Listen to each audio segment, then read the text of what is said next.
Salama daholo androany isika dia ndahora anao fampitinam-baovao izay malaza amin'izao fotoana izao. Ka ireto manaraka ireto nofitinina amintsika ato anatin'ity vidéo anankiray ity. Resaka firotsanako vidina sy mbavam-bahoaka dia ndahora ho resahana ny any amin'ny faritra Sofia iny. Any mandry tsara vao marina fa hilatsaka ho vidina sy mbavam-bahoaka Andriamatoa Jean Rigaud izay mpanakanto. Ao Antsohihy ihany koa dia fantatra ihany koa ny firotsahany Ramatoa Vanessa izay vady andefamandry tompoko lahy Jean izay isany solombavambahoaka ny Antsohihy teo aloha. Analalava candidat solombavambahoaka IRD ao Analalava i Sofilira Prinsia izay ministry ny mponina amin'izao fotoana izao. Eo amin'ny resaka asanjolahy indray dia nilaza i General Lilson fa hopotehina amin'ny fomba rehetra ny tambazotra andahalo ao Betomendry. Mbola resaka asanjolahy ihany, olona anankiroa no maty tratran'ny fitsaram-bahoaka tany Befandriana Avaratra tany tamin'ity farafaran'ny herinandro ity, izay voalaza moa ireo olona ireo fa namono olona ka avetrany niharany atezeram-bahoaka. Ireo rehetra ireo no fitinina amintsika ato anatin'ity vidéo ity, ka manasitsika rehetra anao commentaire ambanin'ity vidéo ity mba afahana mandravona ireny hevitra rehetra novantsika vidéo manaraka eo.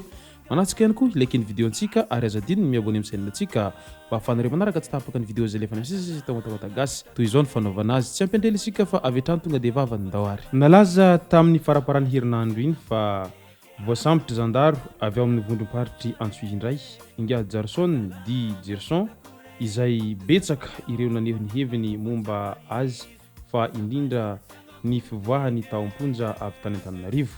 Tsy ekena ampiakarina any amin'ny ambaratonga ambony intsony fa aleo vitaina eto Antsohihy daholy ny momba azy satria nivoaka ny Sofia no mijaly sy nitondra faisana noho ny ataony ka fotoana izao ny hanapotehana tanteraka sy amin'ny fomba rehetra io tambazotana andahalo ao Betomendry io. À suivre hoy General Lilson René de Roland izay gouverneur ny faritra Sofia. Tsy ahivina fa efa ny fampitadiavana nandritra ny fotoana lava ary voasambotra sy nakarina tany Antananarivo izy nahiditra amponja saingy mbola hitany vezivezy sy nanohy ny asa ratsy ny taty amin'ny distrikany Antsohihy izy ka izao voasambotra izao indray.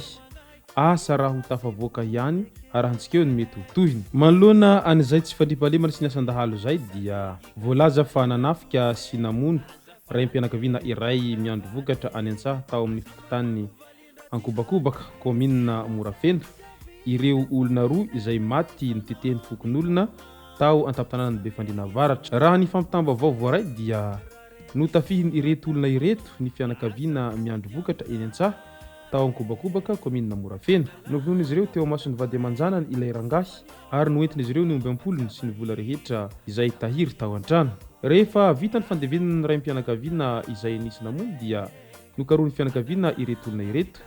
Fantatra fa efa voasambotra ny mpitandro filaminana ny sasany tamin'ny androany 5 aprily 2024 tonga tao Befandriana Avaratra ny fianakaviany nitady ireo olona ireo. Nisy ny tifidanitra nirefitra ny basy nataon'ny mpitandro filaminana fa tsy nampihemitra ny fokon'olona hany ka azon'izy ireo ilay voalaza fa nahavanin-doza ka nitetetehin'izy ireo ary noesoriny ny lamba notafiny mba hiboridana. Norarana sy nirahona ny fokon'olona tamin'ny antsy lavalela mba tsy hakasary ny mpanao gazety mbola mafana ny toedra raha ankehitriny ary mbola misy tadiavana izy ireo ao an-tanànao amin'izao fotoana izao. Olona roa efa maty arahantsiketo ary ny mety hotohin'izay. Ka noho izany dia maro ny fantanina izay mipetraka amin'ny besin'ny maro manoloana an'izao fitsaram-bahoaka izao satria na efa voatazon'ny mpitandro filaminana aza ireo olona izay nahavanin-doza dia tsy nampihemitra an'ireo fokon'olona andehanao an'izany fitsaram-bahoaka izany satria fantatra izy ireo tsara fa sao de tafaporitsaka indray ireto olona ireto afaka fotoana vitsivitsy eo raha toa ka mandalo fitsarana sy ny tariny. Ka ny fantanina mipetraka efa tsy matoko fitsarana intsony ve ny vahoaka no mahatonga an'izany fitsaram-bahoaka izany sa inona ny mety ho antony. Ny mahakasika solombavambahoaka indray dia fantatra fa tena hanao tokoa ary tena vonona hiatrika fifidianana i mpanakanto Vanessa izay solombavambahoaka ao Antsohihy ao. Vanessa dia kandidan'olona jiaby. Voapetraka androany 5 aprily 2024 tamin'ny 10 ora-maraina teo ny antota taratasy ny firotsahako vidiny Vanessa solombavambahoaka ao amin'ny distrikany Antsohihy. Nirotsaka amin'ny anaran'ny tenany manokana izy izany hoe indépendante candidat n'olona jiaby no niantsony an'izany antokony izany. Tsy manohana na manohitra ny fitondrana fa mijoro ho an'ny tombotsom-bahoaka fifidianana sisa andrasana ho izy hatrany. Fa iresaka an'izay sy nombam-bahoaka izay hatrany isika eo amin'ireo artista dia fantatra izao fa hirotsaka sy nombam-bahoaka any Mandritsarany Andriamatoa Jean Rigaud izay mpanakanto ihany koa moa ny tenany ary fantatsika tsara ny fisiany izany Jean Rigaud izany. Totosa tamin'ny alakamisy 4 aprily tokony tamin'ny 1 maraina teo ny fametrahana taratasy na dossier de candidature any candidat Eliane Bezaz sy Randriamaniraka Jean Rigaud izay vonina hiaraka nivoaka Mandritsara izy roa mianadahy izay candidat natolotry ny firaisan-kinany Madagasikara miantso izay rehetra miaina amin'ny fahasahiranana iainany vahoaka malagasy amin'izao fotoana izao. Ireto candidat vonina hiady amin'ny tsirariny izay mahazo ny vahoaka araky ny nambarana izy ireo hatrany.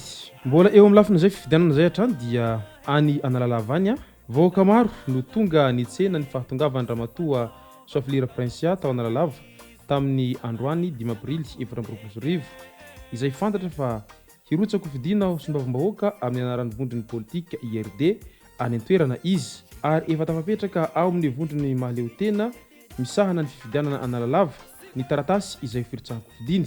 Raha tsy misy fiovana dia hitafa sy hikorana amin'ny vahoaka ao Analalava izy rahampitso 9 aprily 2020. Ka noho izany dia nahoraka ny tao Analalava satria taitra sy talanjona ny vahoaka raha naheno any firotsahako fidina Andramatoa ministry ny mponina ity izay tsy nampoizin'izy ireo izany filatsahako fidina izany. ORTM vita androany ny famindram-pitantanana amin'ny tale generaly. Androany 5 aprily no nanaovana ny famindram-pitantanana teo amin'ny tale generaly teo aloha. Belala Jean-Yves tale generaly ny ORTM vaovao Ranarivelo namponiny.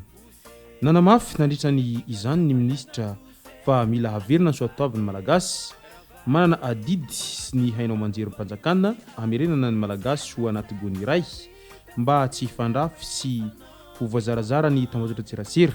Nahafahana nanao sy nanolotra fanatsarana teo anivony hainao manjery mpanjakana ny roa taona mahery ny tantanany taleny TVM teo aloha Ranarivelo namponiny.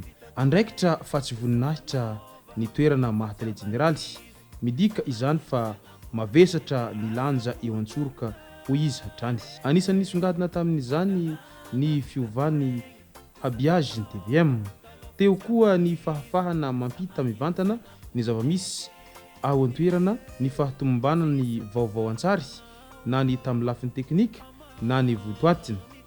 Manampy izany ny fanomezan-danja manokana ireo andro manatantara sy miavaka izay nanaovana fotoana manokana tamin'izany.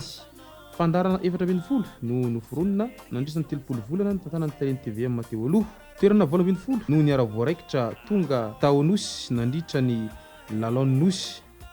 Lasa haute définition ny TVM fa tsy adino ihany koa ny fitantanana olona eo anivony ORTM izay nahitana fanatsarana sy tsy maintsy hotohizana izany hoy ny tale general ORTM vaovao Ranarivelo namponiny. Tokana ny tanjona dia ny hanatsara ny zavatra hita sy ny zavatra heno amin'ny hainao manjery mpanjakana na inona asa eo anivony ORTM ho izy hatrany. Izay tsy zay ara tomboko lasy tomboko vavy ny amarana koa ity video antsika ity manasitsika rehetra hanao commentaire ambanin'ity video ity mba ahafahana mandravina reny hevitra rehetra naovantsika video manaraka eo. Manatsika ihany koa like ny video antsika ary azadiny miabone amin'ny chaîne antsika mba ahafahanareo manaraka tsy tapaka ny video zay lefa ny misisy tao atagasy. Tomboko lasy tomboko vavy mankasitraka dia marary soa.